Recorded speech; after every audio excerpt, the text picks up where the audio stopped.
Mark Magsayo versus Tank Davis.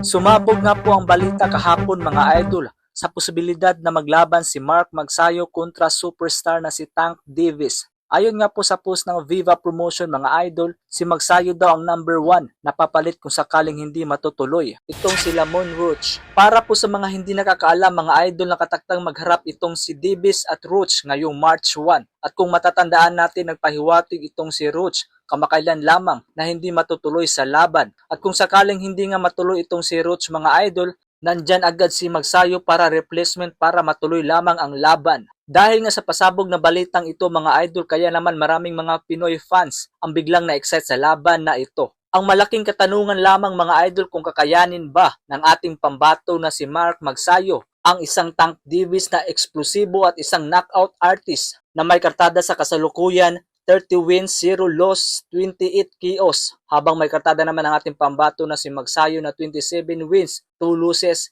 18 KOs. Kaya naman ano ang sa tingin nyo mga idol? Kakayanin ba ni Mark Magsayo ang halimaw na si Tank Davis? Wow highlights TV. God bless.